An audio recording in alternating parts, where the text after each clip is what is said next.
حضرت عمر فاروق رضی اللہ تعالیٰ عنہ کے پاس صحابہ کرام جمع ہو کے آئے. کون سا ایسا شخص ہے جس کی تنخواہ میں اضافہ ہو جائے؟ تو لوگ کہتے ہیں نہیں مجھے نہیں چاہیے. پر ہم نے وہ لوگ دیکھے ہیں. حاجی صادق صاحب کو مسجد والوں نے کہا 1000 روپیہ تنخواہ بڑھانی ہے تو حاجی صاحب کہنے لگے میرا بڑا سونا گزارا ہوتا ہے, مینوں نہیں بڑے نے. حضرت سیدنا عمر فاروق رضی اللہ صحابہ اکٹھے ہو کے گئے. کہنے لگے عمر حضور کے زمانے میں بظاہر غربت رہی, جناب صدیق اکبر کے زمانے میں غربت, اب تو بڑی ریل پیل ہے, بحرین سے لاکھوں کا مال آتا ہے, آپ کو بڑے بڑے سفیر ملنے آتے ہیں, پر آپ وہی پرانا کرتا اور وہی طامت جو کئی جگہ سے سی آپ نے کئی جگہ سے پھٹی. اور حضرت عمر ایک دن عید کی نماز پڑھانے گئے تھے تو ننگے پیر ہی چلے گئے. لوگوں نے کہا جوتا, فرمایا ٹوٹ گیا تھا یار, پہننے کے قابل نہیں تھا.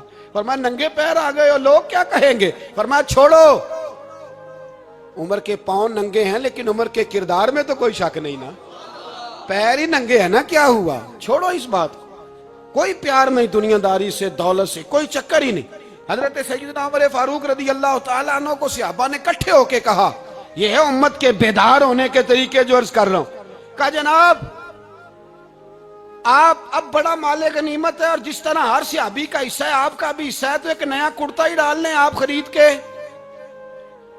اب جب مشورہ ہو گیا صحابہ میں تو کہنے لگے عمر سے بات کون کرے گا؟ نیا کرتا پہننے کی عمر سے بات کس کو برا لگتا ہے جی؟ نیا کرتا کون بات کرے گا؟ حضرت سیدنا علی المرتضیٰ کا انتخاب ہوا. کہنے لگے مولا علی کی بڑی عزت کرتے ہیں, ان سے بڑا پیار کرتے ہیں, ان سے بات کرتے ہیں. تو حضرت علی کو بلایا گیا, عرض کی حضور مہربانی فرمائیں. حضرت عمر سے کہے نئے کرتے کے لیے, آپ فرمانے لگے عمر میری بڑی قدر کرتا ہے, بڑی بات سنتا ہے, پر یہ والا کام نہیں میں عمر سے کہہ سکتا, یہ کسی اور سے کہو.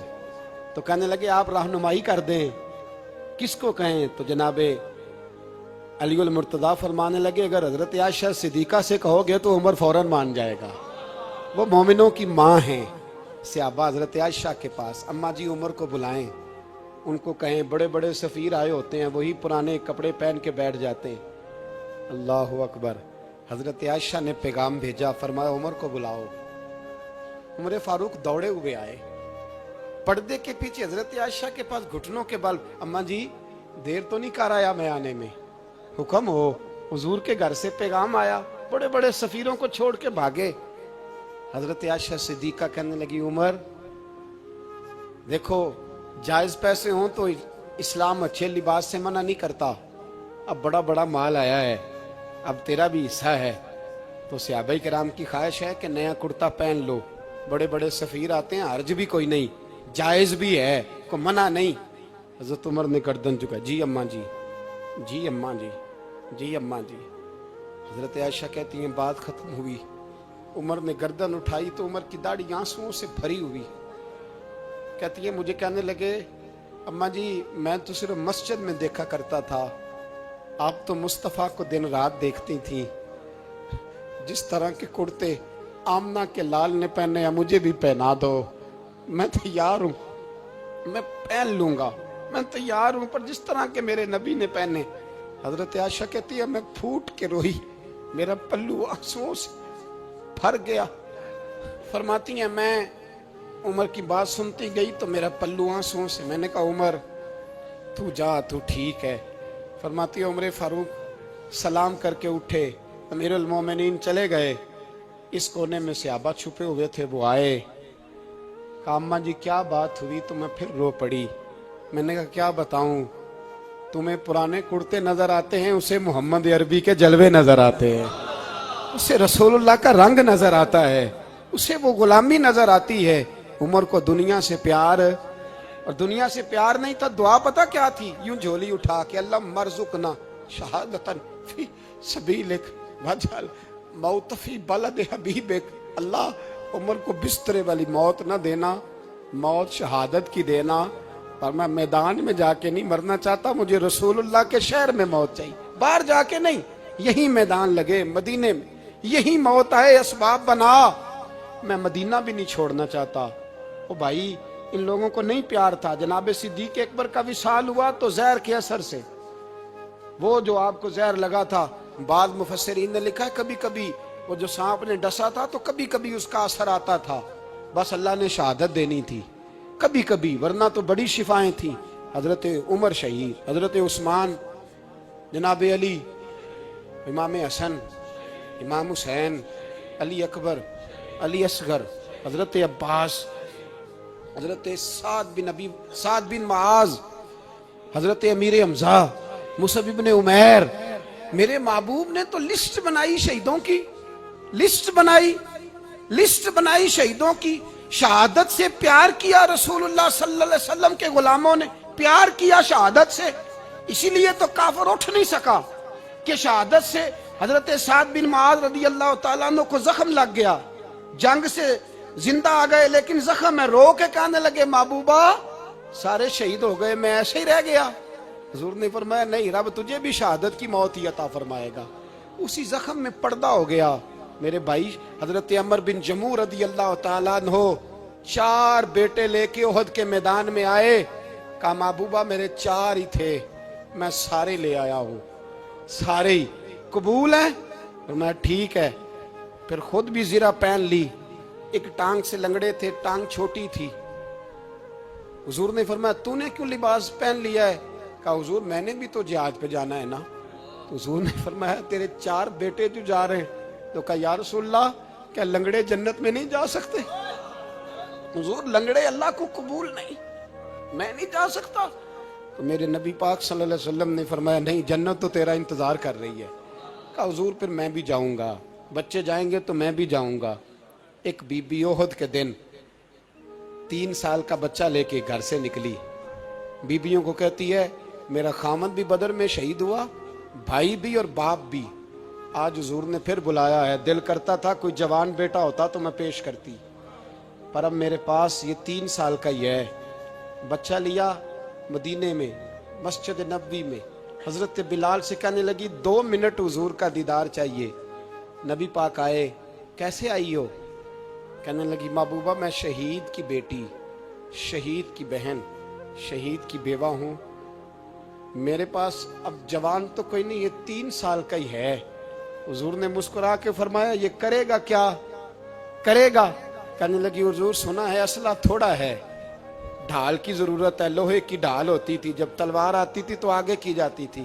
کہا محبوبہ میرا شہید کی اماں بننے کو بڑا دل کرتا ہے، یہ میرا 3 سال کا لے جاؤ، جب تیر آپ کی طرف آیا تو میرا بیٹا آگے کر دینا، یہ ڈھال کا کام تو دے گا نا۔ ہنستے ہوئے محبوب کی آنکھوں میں آنسو آئے، بچے کو پکڑ کے سینے سے لگایا، ماتھا چوما، فرمایا جا تیرے ساتھ وعدہ ہے قیامت کے دن تجھے شہید کی اماں کہہ کے ہی پکارا جائے گا، وعدہ ہے تیرے ساتھ تجھے شہید کی۔ میرے بھائی مرنے کو دل ہی نہیں مسلمان۔ میرے نبی پاک صلی اللہ علیہ وسلم نے فرمایا جس کے دل میں کبھی شہادت کی آرزو پیدا نہیں ہوئی، اس کے سینے میں دھڑکنے والا دل مومن کا ہے ہی نہیں، وہ تو منافق ہے۔ جو کبھی دین کے رستے میں شہید ہونے کو، میرے بھائیوں دین کو بڑی ضرورت ہے، بڑی ضرورت ہے، بڑی۔ اے خاصائے خاصان رسول وقت دعا ہے، امت پہ تیری آ کے عجب وقت پڑا ہے۔ وہ دین جو بڑی شان سے نکلا تھا وطن سے، پردیس میں وہ آج غریب الغربا ہے۔ فریاد ہے اے کشتی امت کے نگہباں، بیڑا یہ تباہی کے قریب آن لگا ہے۔ اور ایک شاعر قلم توڑ گیا، کہنے لگا تجھ سے فریاد ہے اے گنبد خضرا والے، تجھ سے فریاد ہے اے گنبد خضرا والے، کعبے والوں کو ستاتے ہیں کلیسا والے، تجھ سے فریاد ہے اے گنبد خضرا۔ اپنے اندر دین کا درد پیدا کرو، ذوق پیدا کرو، مسلمان بن کے جینا سیکھو۔ جب کوئی برادری پوچھے تو کہو میں محمدی ہوتا ہوں، میں مصطفی ہوتا ہوں، میں رسول اللہ کا غلام ہوتا ہوں، میں پہلے مسلمان ہوں باقی کچھ بعد میں ہوں۔ خدا را اپنے گھر میں پردہ کراؤ، خدا را رزق حلال کھاؤ، اگر پردے نہ ہوں رزق حلال نہ ہو تو جذبہ جہاد پیدا نہیں ہوتا۔ خدا را اپنے اندر انقلاب برپا کرو، دین کے لیے جینا سیکھو۔ دین بڑا تڑپتا ہے، دین بڑا روتا ہے۔ رسول اللہ آج تجارت کرنے والے ملتے ہیں، آج سیاست کرنے والے ملتے ہیں،